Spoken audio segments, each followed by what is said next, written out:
Gurur Brahma, Gurur Vishnu, Gurur Devo Maheshwara, Gurureva Param Brahma, Tasmai Shri Gurave Namaha.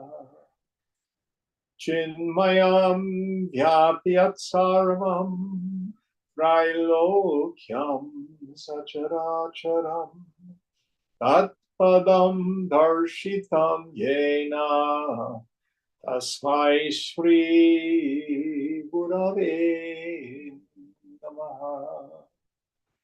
Tvameva Mata Cha Pita Tvameva Tvameva Bandhuscha Sakha Tvameva Tvameva Vedyad Ravinam Tvameva Tvameva Sarvam Mama Deva Deva Tvameva Sarvam Mama Deva Deva. Jai Guru. Om Sahana Bhavatu Sahana Bhunaktu Sahaviryam Karavavai Tejasvinabadhitamastu ma vidvishavai. Om Shanti Shanti Shanti.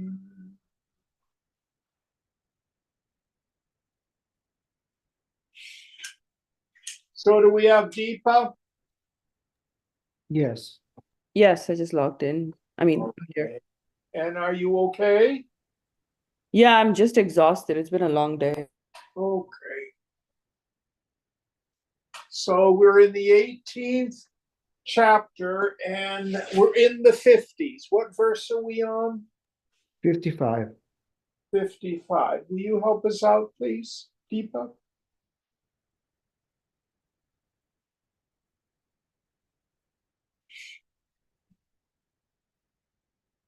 You're muted.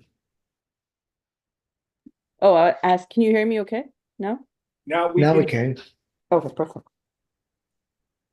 Bhaktya mamabhijanati yavanyashchasmi tatvata tato mam tatvato jnatva visheshate tadantaram. By devotion he knows me in essence, what and who I am. Then having known me in my essence, he forthwith enters into the Supreme. Yes. So again, this section of the 18th chapter is a review of major ideas. And now Lord Krishna says, as he has in other chapters, by devotion, he knows me. So the path of Jnana Yoga is this direct inquiry into the nature of the self. But in an earlier chapter, Arjuna has asked, which is better, to worship the Lord with a form or to worship the Lord in its formless nature? And Krishna says both paths are available to a person. However, it is more difficult for the embodied to worship the Lord in his formless nature, meaning Jnana Yoga. For the embodied, it's better that they worship the Lord with a form. Some commentators say as long as you're incarnated in the body, forget all this Vedanta business. You're not God. Krishna is God. Worship God. And what we say as Vedantins is there's truth and not truth in it. When the Lord says for the embodied, he means the ego identified. Those people who think they are the body, or the body plus the transmigrating soul. And we worship God, however we approach God or understand God. And you worship God, you surrender to God, you practice what Patanjali calls Ishvara Pranidhana, the trustful surrender to God. I turn my will and my life over to the care of God. I'm an offering to God. I give everything to the infinite. I seek only to do the Lord's will. We keep at this practice until the sense of individuality disappears. Bhakti yoga is a very valid path. It takes a bit longer, but it's valid. It's the way through the heart. And here what Lord Krishna is saying is, with the path of devotion, in time my devotee enters into me. So there's no distinction between the self and the infinite. All this is put forward beautifully in Narada Bhakti Sutra. This Parama Prema, supreme love. In the end, the supreme love, the Parama Prema. This is the class that he's giving? Pardon me?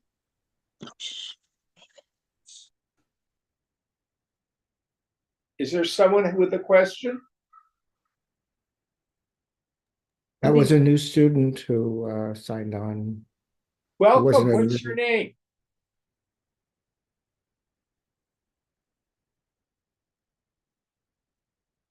They're not talking now. David. Just say. David Shragai. Welcome. Hari Om. Hari Om. Say thank you. So anyway, this Parama Prema of the infinite, this trustful surrender to God, in the end, is no different than Atmaramana, this reveling in the self. This is where the Bhakti tradition and the Jnana tradition merge. They're the same in the end. So this is why Krishna in this verse says, the devotee in the end enters into Krishna, his essential nature, Brahman, the ground of being. All right, next verse.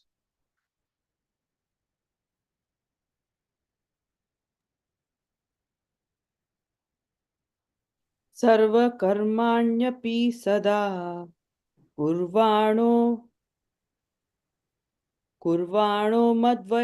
मद्वयपाश्रय मत्प्रसादादवाप्नोति शाश्वतं पदमव्ययम्. Doing all actions, always taking refuge in me, by my grace, he obtains the eternal, indestructible state or abode. Yes, so following on the path of the bhakta, practicing karma yoga, doing actions, surrendering everything to the infinite. So we have a new employer. You don't work for Salesforce, you work for Krishna. You don't work for Kaiser, you work for Krishna. You don't work for the state of Maryland, you work for Krishna. If you're in a relationship, you're not wedded to or significant other of a human person, see that person as Krishna. See everyone and everything as Krishna.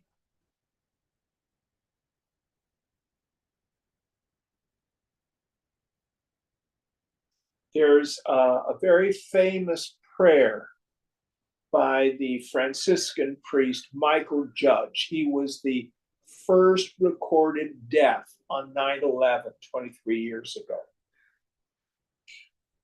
And his prayer was, Lord, take me where you want me to go. Let me meet whom you want me to meet. Tell me what you want me to say and keep me out of your way. It's a wonderful prayer to surrender everything to Krishna, to the infinite. Next verse.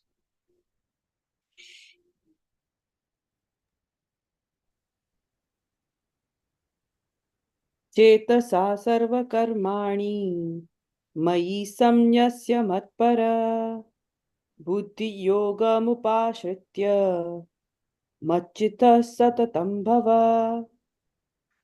Mentally renouncing all actions in me, having me as the highest goal, resorting to the yoga of discrimination, ever fix your mind in me. So now he's giving us the practice of everything in life now becomes what Ram Dass used to call grist for the mill. It all becomes useful. It all becomes an opportunity for practice. There's a famous Zen proverb which says, the koan arises in daily life. So if you're caught in traffic, this is Guru. It's there to teach us patience, tolerance, kindness. If you miss the bus, it's there to teach us surrender, patience, acceptance.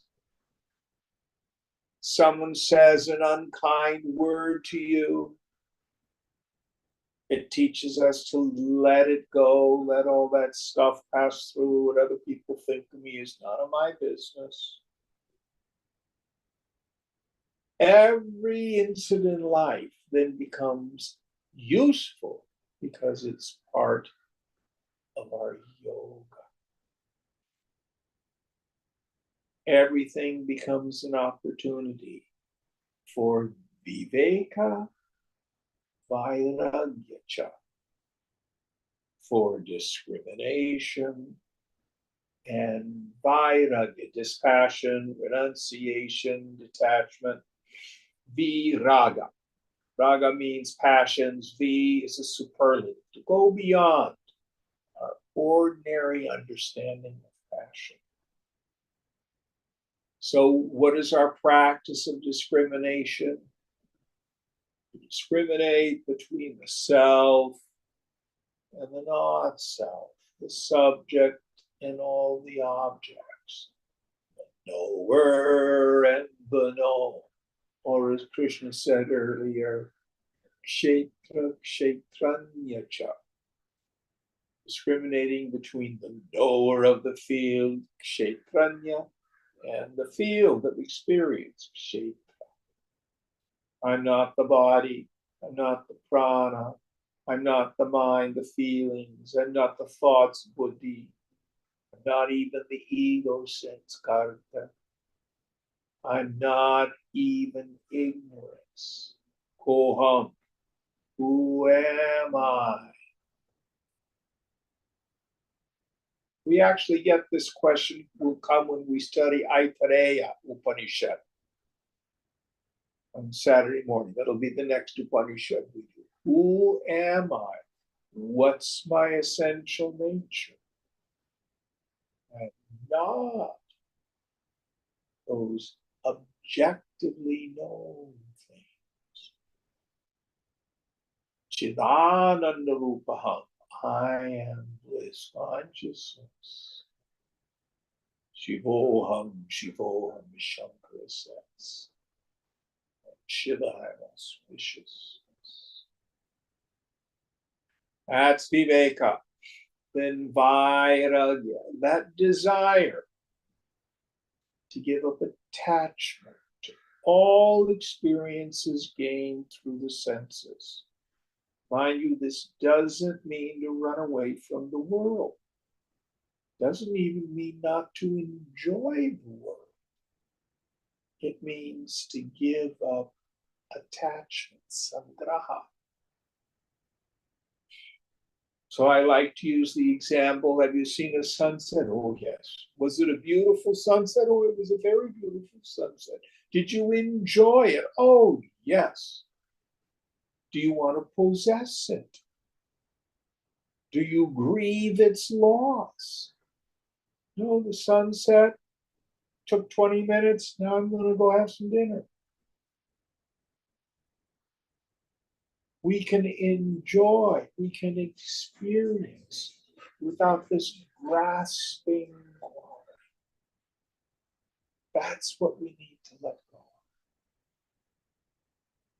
And letting go of our identification with any personal sense of self, starting with a body, up to and including I'm a powerful person, I'm a great Mahatma, or anything like that.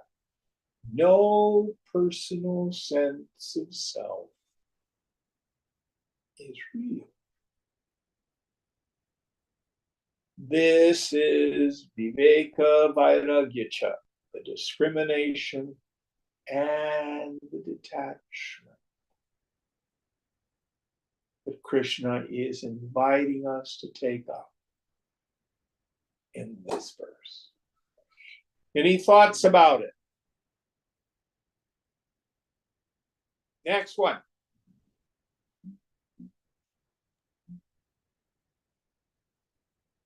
Machita sarvadurgani matprasadat tarishyasi athat chetvam ahamkaran shroshyasi vinangshasi. Fixing your mind upon me, you shall, by my grace, overcome all obstacles. But if from egoism you will not hear me, you shall perish. So here by perish doesn't mean you're going to go to hell. So Christians are concerned about infinite results from finite actions. If I do a sin, I'm going to go to hell. If I'm a goody-goody, I'll go to heaven. In yoga, we are not punished for our sins. We are punished by them. So many of us enter into the path because we've been in hell in this particular lifetime. We're caught up in identification with the personality. We're tyrannized by the world through fear and attachment and aversion. We want freedom. We're in hell. So yoga gets us out of hell. That's what it does.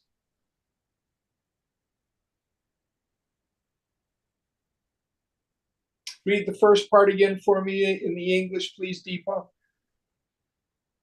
Fixing your mind upon me. Yes. So here, again, this is review. Here he's beginning to imply the practice of dhyana, meditation, which starts with dharana, concentration. So first we need to learn to bring the mind to a single point. When you meditate, you can chant a mantra. And when thoughts and feelings arise, you gently but firmly bring it back to the mantra. You can observe your breath, or if you want something that's a little more active, you can count your breath. You can focus your attention on your lip and your nose, or in the belly, or in the chest. Pick a place and just watch the breath. Or you can fix your mind on the form of your Ishtadevata. If your particular god is Lord Krishna, you can see him as you may have him in your mandir at home, playing the flute with the gopis and stuff like that, fixing your mind on that image. But the deepest understanding, remember, whenever Krishna talks about himself, he's talking about the self. So after we develop some single pointedness of mind, and we have this radical reversal of the attentive faculty,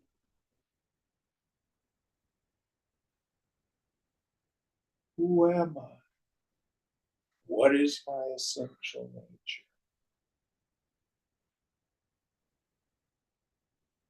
Doing our best to drown the mind with the self.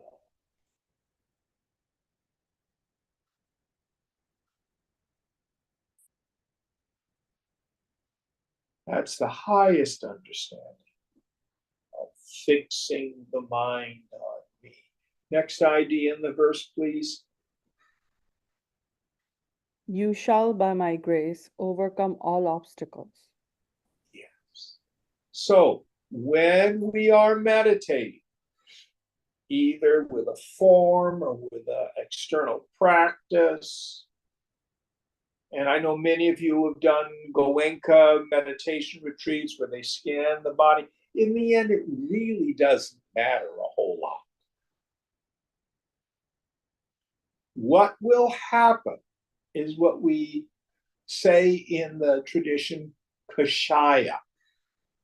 Kashaya is the technical term for the unloading of the unconscious. So you've heard my slogan, just don't do something, sit there. And out of the unconscious come the various impurities, sometimes referred to as kleshas, afflictions or defilements, doshas, defects. Our vasanas, our unconscious attachments, sanskaras, impressions, come up out of the unconscious. Both positive attachments and identifications and negative ones. Just let them arise. Don't do anything, just sit there. Let go, let go. Not getting caught up in story. I'll let the silence go by. Letting the mind wander off a story. Bring it back. So with this unloading of the unconscious, this is the deeper meaning of purification. All these wounds, these hurts, this brokenness comes up, see it, experience it, and then it goes.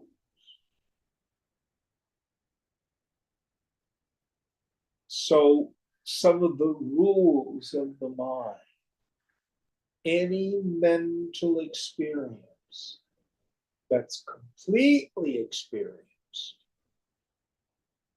tends to dissipate. Any mental experience that's resisted or denied, I want to get away from it,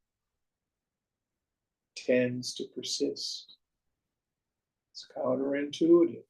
If negative feelings come up, we want to get away from it. And the tradition says, no, sit there. Have a bit of curiosity, have a bit of detachment. What's this about? Oh, I'm really angry at my mother. Look at that.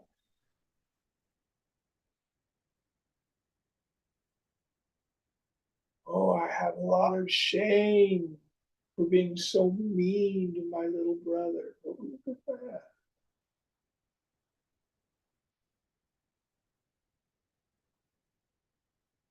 I have all sorts of weird ideas about sex, and then lust comes up. Oh, look at that. The whole human experience is in there. And in meditation, you make what's unconscious conscious. And let go. This is the purification. It's not about doing ritual and going from a screwed up person into a goody goody. It's about purifying the mind. One of the images I like to use, if any of you have ever had any deep tissue body work, back in the 70s, I was rolfed. That was a trip. So when they go into the body and they're dealing with the fascia, the deep tissue, it's incredibly painful. Then there'll be another part of the body and it's not painful at all. So the body worker is not hurting me. The pain's already in the body. It's stored trauma. They're releasing it. And you cry and cry and cry, and all these feelings come up. There's a relationship between mind and body. But meditation is like rolfing your mind. All that stuff comes up. That's the purification. Next idea, please, Deepa.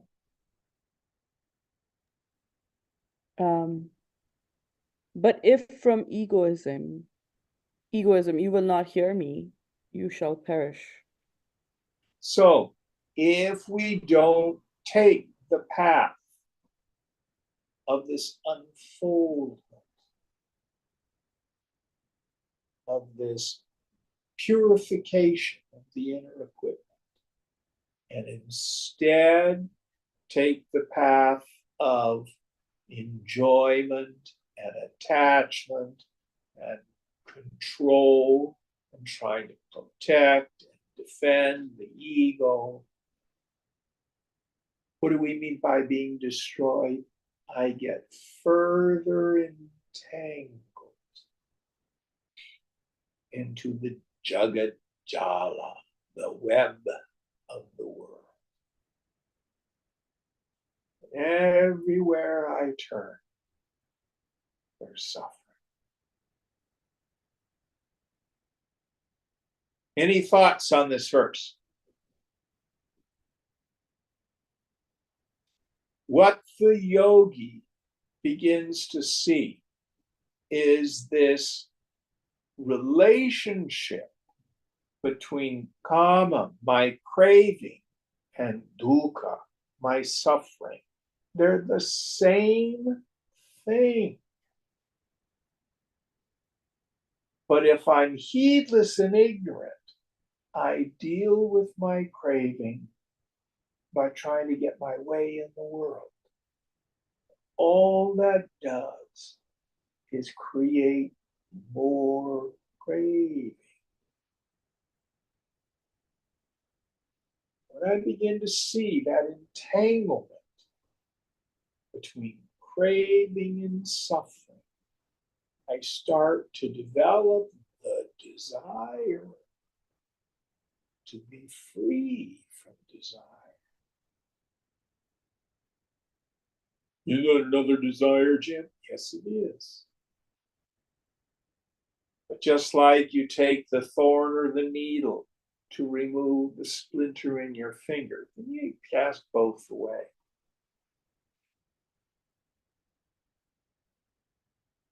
So our vairagya, the desire to be free from desire, what we use to remove the thorn of our torment. Is that all the pieces of that verse, Deepa? Yes, Jim. Next one, please. यदहङ्कारमाश्रित्य न योत्स्य इति मन्यसे मिथ्यैष व्यवसायस्ते प्रकृतिस्त्वां नियोक्ष्यति. Filled with egoism, if you think, I will not fight, vain is this, your resolve, for nature will compel you. Yes. So remember our framing story. Arjuna, who's the general of the Pandava army, first thing he says to Lord Krishna, who's his charioteer, it's kind of like if Jesus were General Petraeus' Jeep driver. That's the story frame. And he said, drive me out between the two armies. And then he sees the army over there, and he's ego identified with his own body, and he sees his cousins, his grandfather, and his guru, his archery teacher.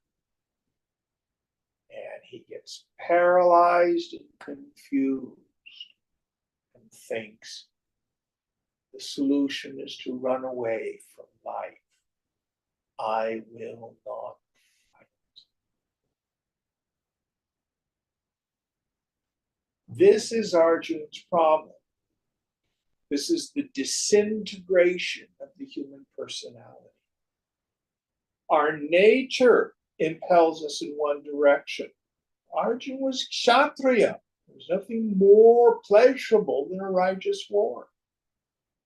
But then he had all these feelings, fear and attachment, which got in the way, and then confusion in the intellect, a third. The end result was, I don't know what I should do. Anybody out there in Zoom land ever had that feeling? I'm confused as to what I should do. So here Krishna is saying what this yoga does is integrates the human personality. Again, the Buddhists, you will use the expression, ride the horse in the direction it's going. So, what's the first idea in this verse again? Filled with egoism, if you think I will not fight. Okay, so by filled with egoism, ahankriti or ahankara, filled with the idea, I'm a person. I'm the body or the body plus the personality. And with that, I want to defend, protect, explain, justify. I'm concerned about consequences. As soon as I think I'm my body, I think the other people are their bodies. So going back to chapters 1 and 2, if Arjuna hangs on to the idea, I will not fight because of his ego identification. Let's see what happens. Next idea.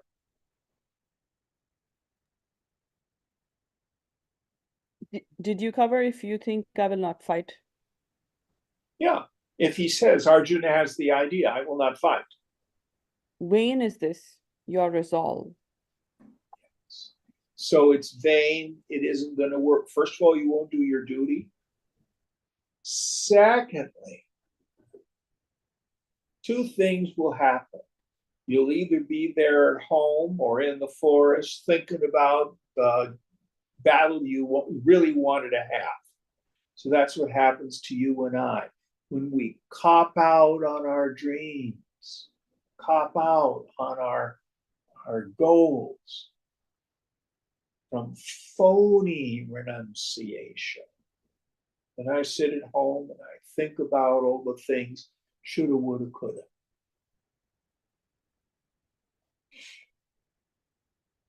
And then the other piece that happens is you're going to end up doing it anyway. It's your nature. So he says, vain is that resolve. It isn't doing any good. Next idea. For nature will compel you. Yes. Everyone is compelled into action helplessly by the force of Prakriti, our nature, our swadharma, our swabhava. And one of the things a yogi identifies is, what is my nature? I like to call it a cosmic coming out of the closet process. We may enter into life with the waggy finger of super ego. This is what your parents say you're supposed to do. This is what society says you're supposed to do. This is what your relatives say you're supposed to do. And that may be in alignment with your own nature, but it may not be.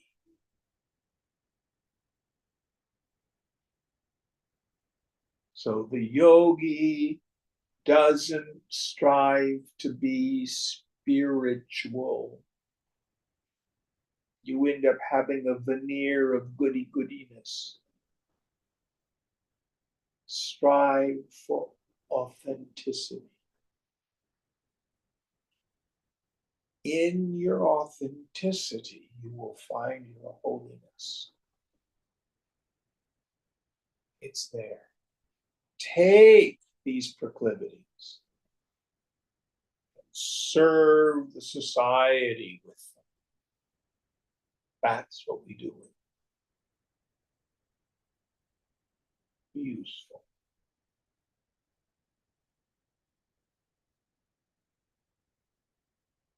Yeah, is that the end of this verse? Is there another idea? No, that's it, Chip. All right. Any questions about this?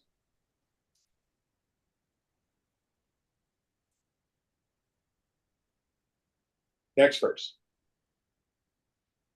स्वभावजेन कौन्तेय निबद्धस्वेन कर्मणा कर्तुं नेच्छसि यन्मोहात् करिपश्यस्य वशोऽपि तत्.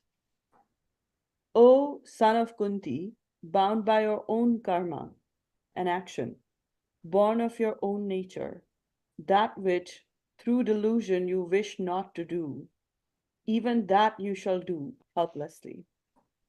So your swabhava, your own self nature.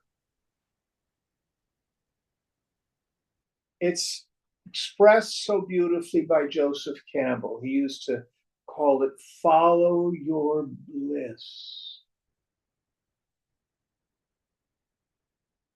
And to bring it down to something practical, I've had kids sit on the couch here in my living room.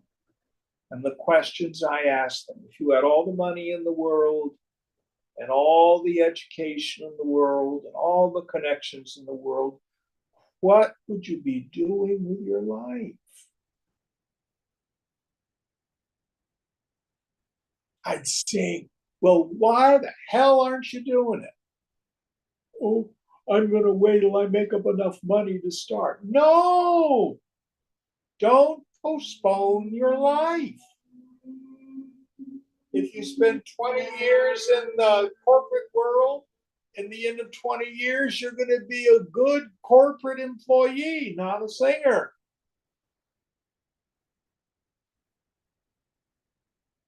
Oh, if I had all the money in the world and stuff, I'd go on cruises and lie on the beach in Bali.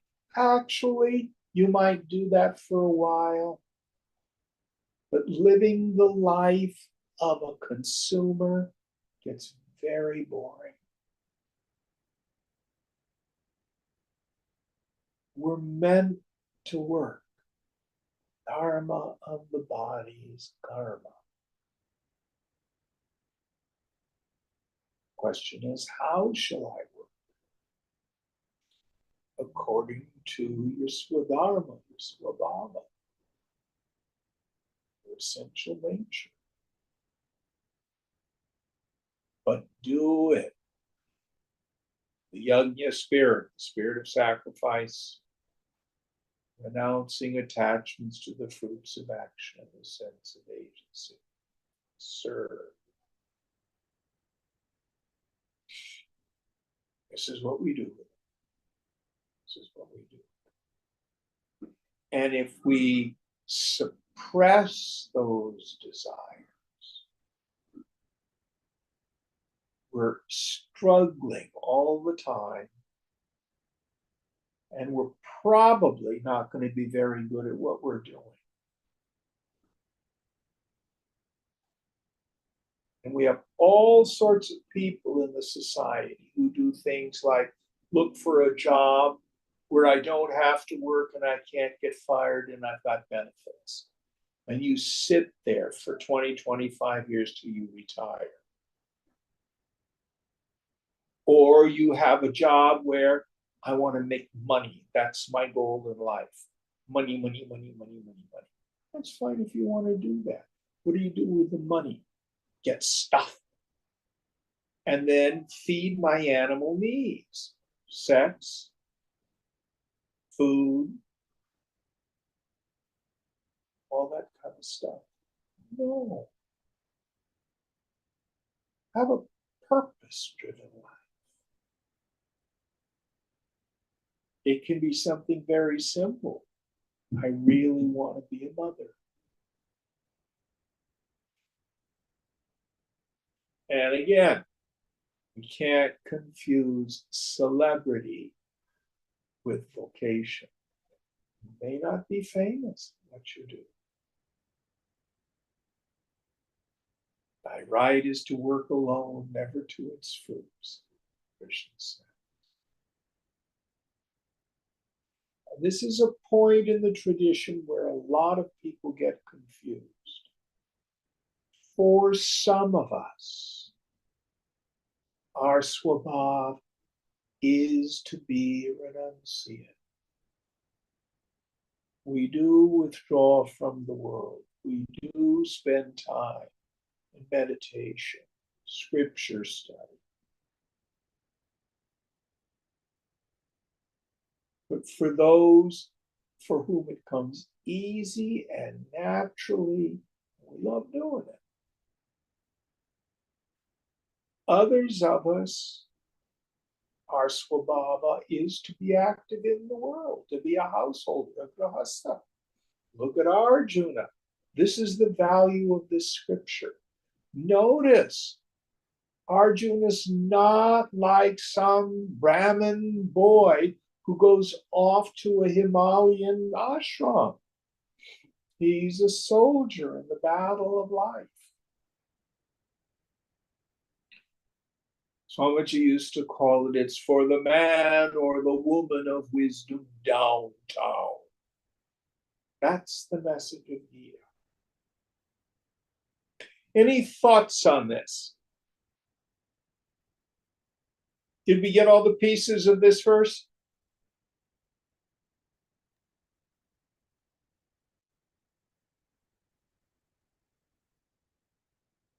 Deepa? Yeah, I think so. All right, next verse, please.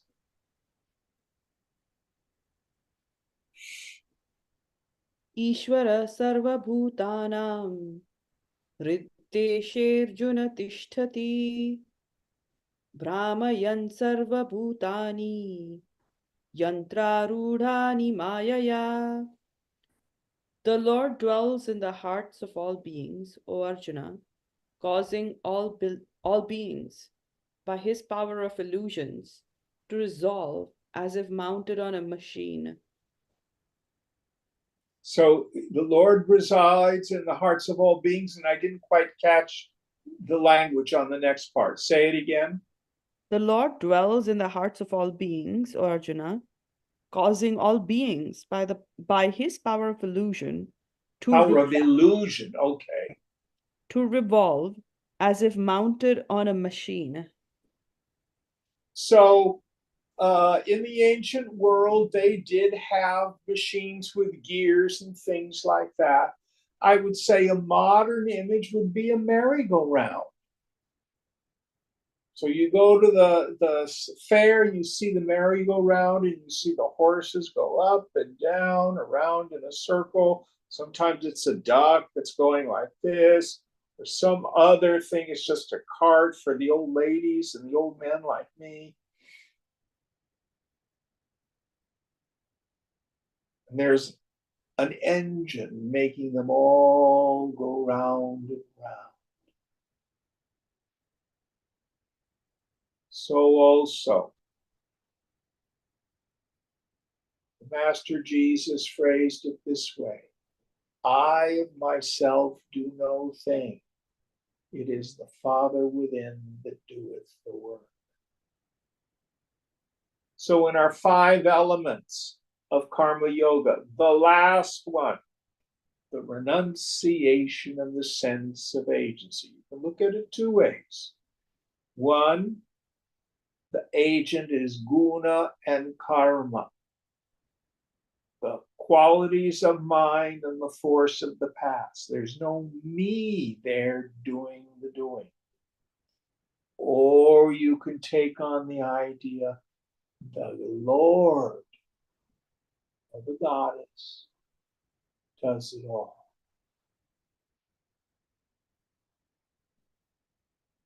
I'm just this mechanized thing like a puppet.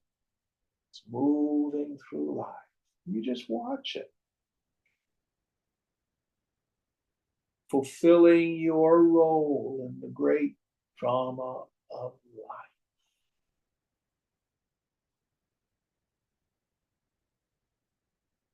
Now, which is better on the merry-go-round?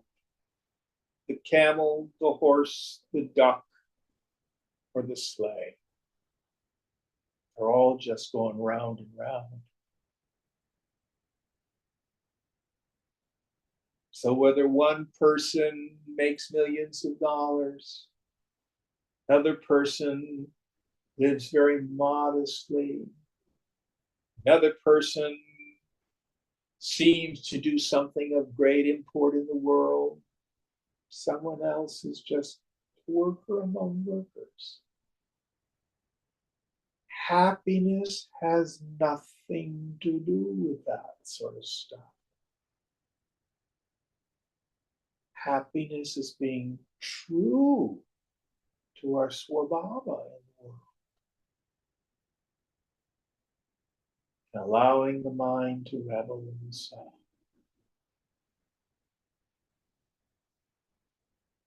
Earlier, Krishna said, better one's own duty, devoid of merit, than the duty of another, no matter how meritorious. The duty of another is fraught with fear.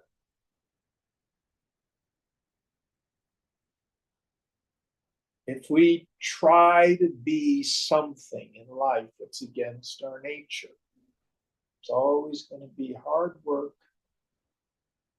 We're going to struggle and be fearful of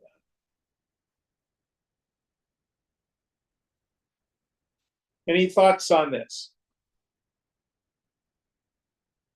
Next verse.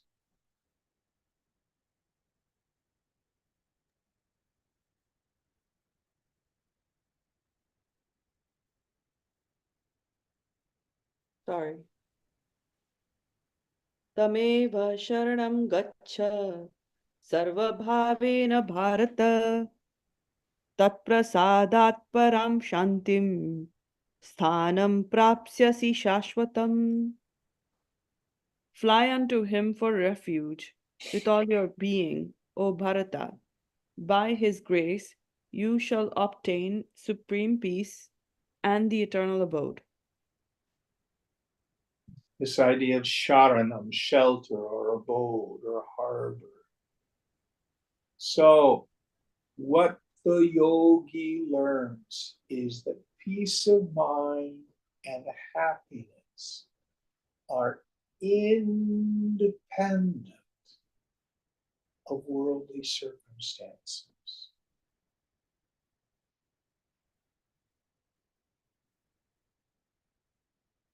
I call it the cosmic teeter-totter. The more attached I am, the more I struggle, the more fearful I am, the more controlling I am, the less my peace, the less my contentment. The more I let go and let God, the more I accept life on life's terms, the more I surrender, the more I detach, the greater my peace. Favorite example, you're in traffic, it's rush hour, you have to be someplace at a particular time, backed up in traffic, and you know you're going to be late, and you try to push the traffic with your heart, grip the wheel. Oh, sons of a road rage, road rage, road rage. Then at some point you go, I'll get there when I get there. Send a text, caught in traffic, going to be 15, 20 minutes. And you let it go. Nothing in the external circumstances changed. But by letting it go, you went from stress to peace. Most of us experience this. Just take the same attitude to everything in life. Make peace of mind your most prized possession. But most of us will squander it with a scowl or an unkind word. Just give it away. Next verse.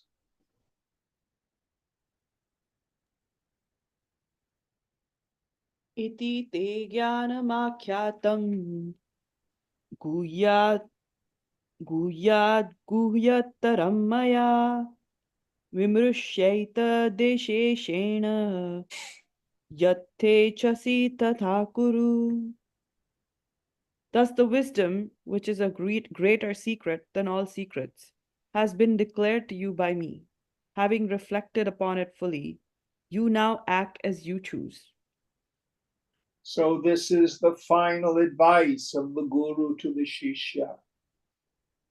You stay identified always as that witnessing consciousness that is birthless, changeless, and deathless. Understand that the upadhis, the equipment, the body, mind, intellect, will fulfill its function in the world. It's prarabdha karma. Karma of this lifetime, this body. But let your peace be independent of circumstances. Then do as you will. I had a friend years back, haven't seen him in a while, who approached life with having a business plan for life. That's what he called it. He had goals. By 25, he was going to make this amount of money and own this amount of property. And then at 30, he was going to expand to be here. And at 35, and yada, yada, yada. This was his business plan for life. Thinking this is what's going to make him happy. And I said to Brad, my friend, I said, well, I have a different paradigm.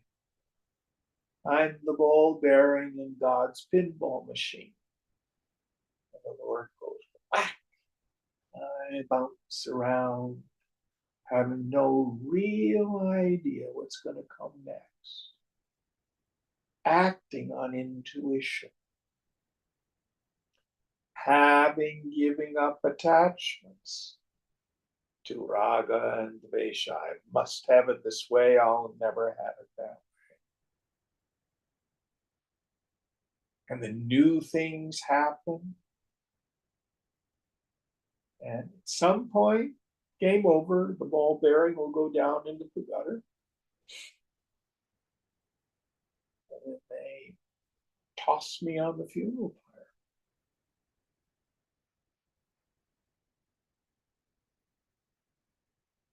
With the clear understanding, the peace of mind is independent of the circumstances. What number was that one, Deepa? That was 63. Okay, next one.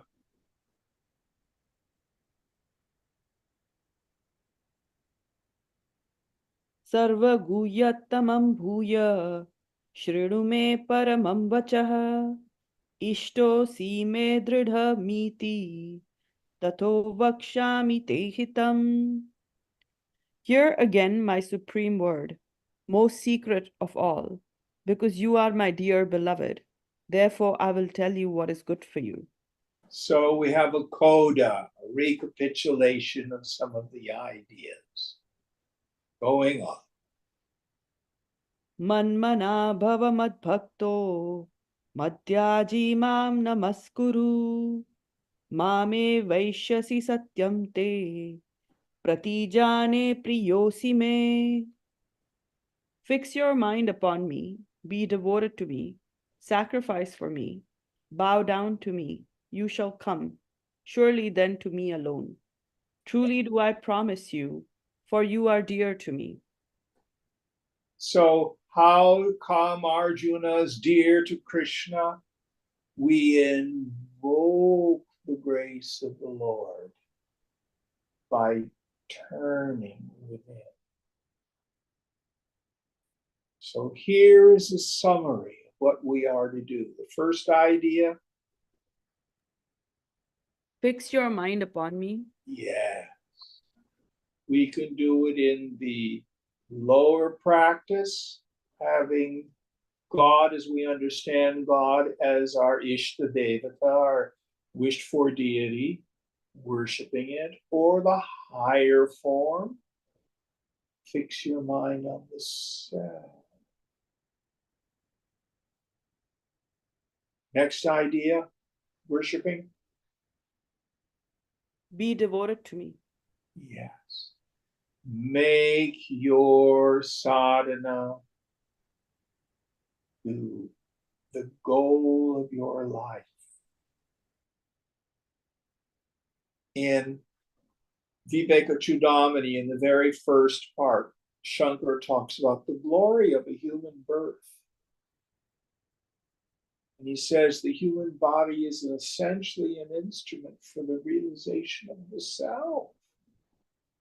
And the person who's been given this human birth and a good mind and has the great punya to be exposed to this, doesn't strive hard for liberation, is just a fool.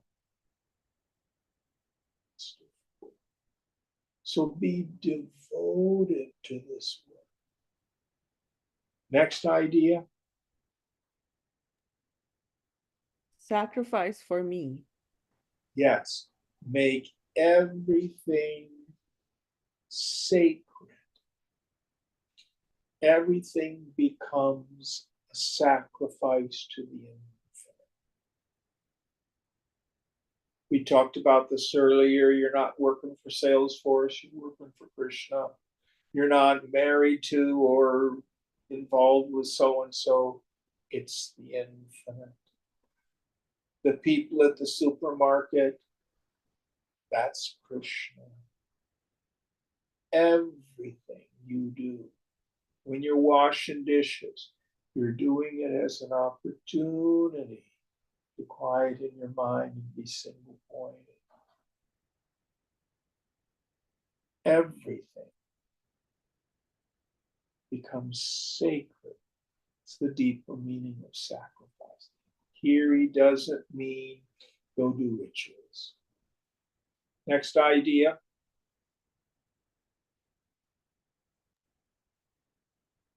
Bow down to me. This does not mean necessarily a physical prostration. What's the purpose, the meaning of prostrating that we have in Hinduism? It means surrender. Ishvara pranidhana. Trustful surrender to God.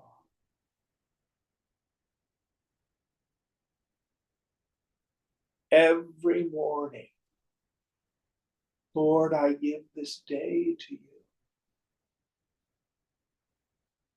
Take me where you want me to go. Let me meet who you want me to meet.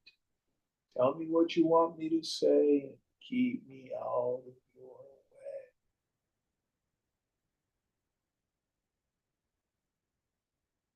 Turning our will and our lives over to God's care. This is the meaning of bowing down. Next idea.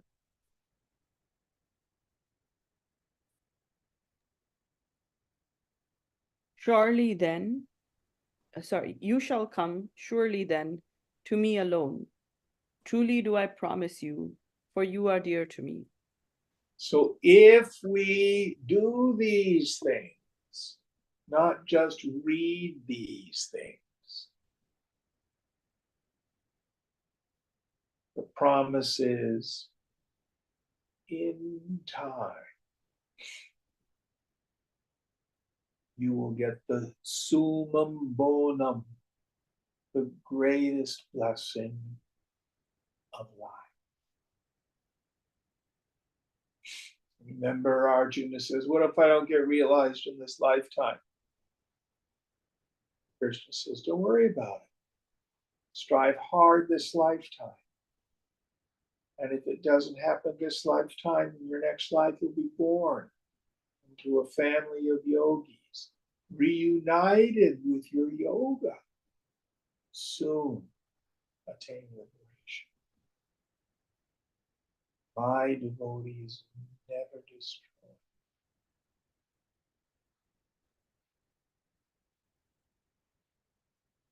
Okay, I think we'll end here tonight.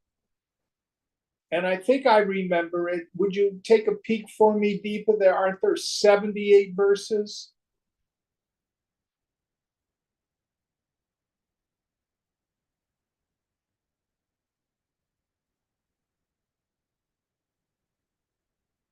Are you there, Deepa? Sorry, I was talking to myself without, I was on mute. Yes, there are 78, and we'll be on 66 next week. And we're on what tonight, next week? Next week, we start with 66. So we have 12 more verses. We will probably finish the text next week then. Okay. Om Purnamada Purnamidam Purnat Purnamudachyate Purnasya Purnamadaya Purnameva Vashishyate. Om Shanti Shanti Shanti. Hari Om Sri Guru Bhyo Namaha.